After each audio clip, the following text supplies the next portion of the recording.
Hey guys, welcome to the video today. In today's video, I am going to go through the assembly process for this Black & Decker Workmate 125 portable work center and vise. But before we begin, I wanted to let you know a couple of things. First, make sure that you're wearing the proper safety equipment and take all safety precautions. And second, I do plan to make a future video about this Black & Decker Workmate 125 portable work center and vise, giving my review of it. So please check back for that video. And if you think that you might need help assembling this, make sure that you ask for it. Okay, so I'm going to show you all of the different sides of the box. And there is a lot of information on this box, including warnings, so make sure that you read through everything before you do open this box and assemble this and use it.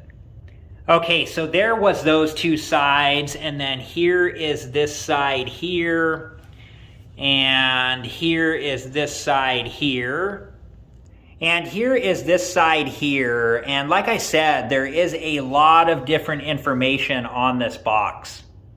Okay, so here is the last side that I needed to show. So what I'm going to do now is to take everything out of the box and get it organized, and then I'll be back and we'll go from there. Okay, so here's an overview of what came inside the box. There was some additional packaging which I've removed. This stuff all right here came in a package and I've taken it out, and then there's some individual packages there. And then here is the instruction manual, and that's really important that you read through that all the way and understand it completely before you do try to assemble the Black & Decker Workmate 125 portable work center and vise. The instruction manual tells us what we need to know on how to assemble this both safely and properly, and how to use this safely and properly. It also lets us know that we need a hammer, a flat-bladed screwdriver, and an included nut driver part. Okay, so we have pieces L and R, and I've already completed step 1 on piece R, and I'm going to show you how to do that on piece L. And to do that, we need parts D, E, and F. Okay, so we're going to take this spacer here, and I'm placing it right between the leg here and this part here.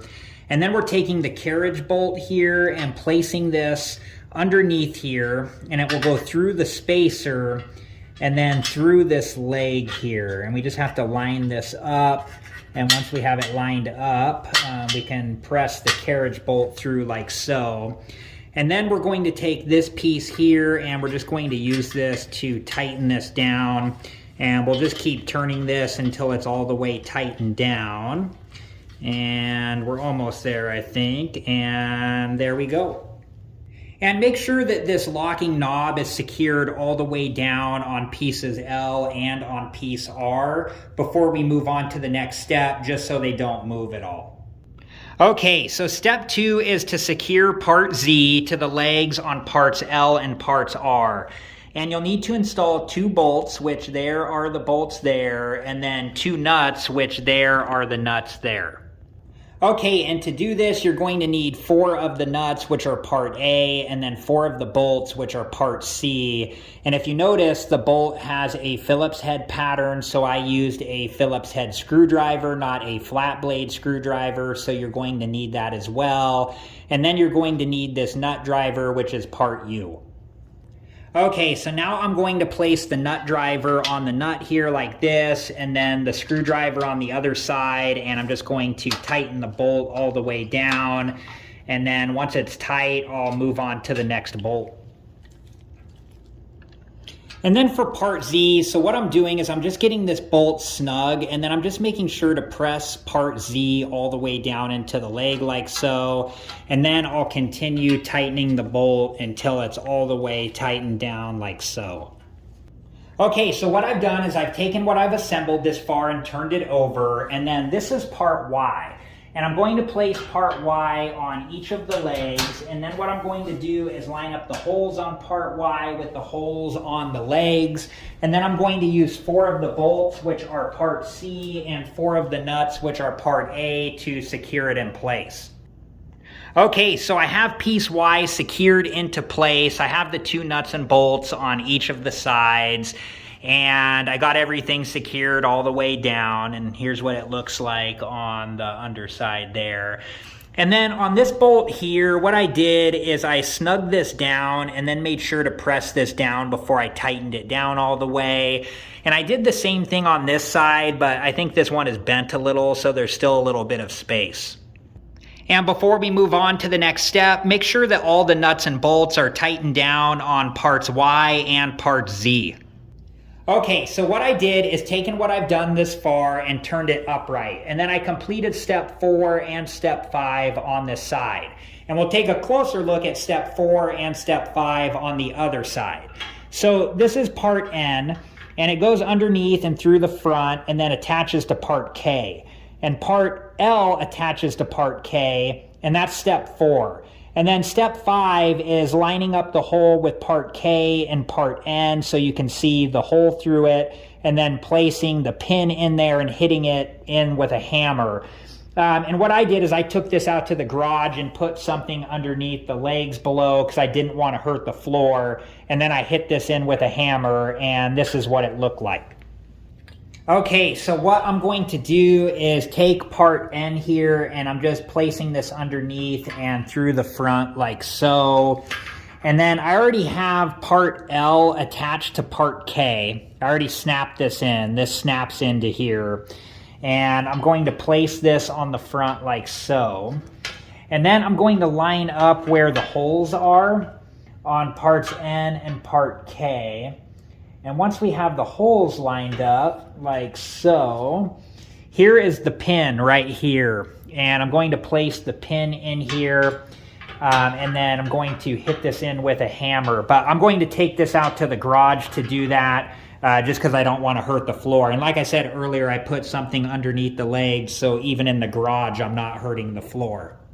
Okay, so I have this pin hammered in, and this one's all done. And I will mention that step 4 mentions some other stuff, but it didn't show the pictures for it until step 6. So this was all that I did. And it is important to just do one side at a time, because when you're hammering the pin in, this is shaking. And if you didn't have the pin in the other one, it would most likely just fall out. Okay, here are the sliding blocks, and this is the front one. It has this piece here, which fits into this hole here, and then this hole matches up with this threaded hole here like this. And then the back one has this piece here, which will fit into piece N like this, and then this hole will match up with the top piece that we put on. And then here is what this side looks like here. Here's this sliding block, and here is this sliding block. Okay, so this is piece X, and this is how it fits onto the sliding blocks. It has this recessed area here, and that's where the bolts fit through. And then it has this hole here and here that fit over the front of the sliding blocks. Okay, and then this is what the bolt looks like. This is part B, and there's 4 of these. There's 2 for this piece, and then 2 for this piece back here. And then this is the nut driver, and I'll be using the larger side of the nut driver to tighten down the bolts, and I'm going to do that now, and then I'll be back and we'll go from there. Okay, so I have this front one tightened down, and now I'm going to tighten down the back one. And just a reminder that these bolts need to go into part N below, so you have to hold part N and get everything lined up, and then start the bolt, and then I'm going to tighten it all the way down with the nut driver. Okay, now I got this one all tightened down, so now we're going to move on to the next step. Okay, so now we're on step 7, which is to place these rubber feet on the bottom of the legs. And so I've turned this over, and I'm going to place the rubber feet on the legs. So there's a short side and a long side, and you want to make sure that the long side is on the outside. And I'm just fitting this over the leg, and then make sure that it's secured all the way into place. And I'm going to finish up, and I'll be back, and we'll go from there. Okay, so here is what all the rubber feet look like on this, just for reference. So I'm going to turn this back over, and then we'll go from there. And just make sure that you press down on all the rubber feet just to make sure that they're secured into place. And I'm just going around and checking them now, and they are all secured into place. All right, guys, that's just about it for this video, and I hope that it was helpful, and thank you so much for watching. And these are the swivel pegs, and I'll show how to use these in my next video, and I'll show how to use this and how to fold it down and how to open it up, and I'll give my review of it as well. And when I do make that video, I'll link it at the end of this one, so make sure to check back for that video. Thank you guys again so much for watching. Please like, subscribe, and comment, and I hope to see you guys in the next video. Have a good one. Thank you guys for watching. Please like, subscribe, and comment. And if you have the time, check out these other great videos.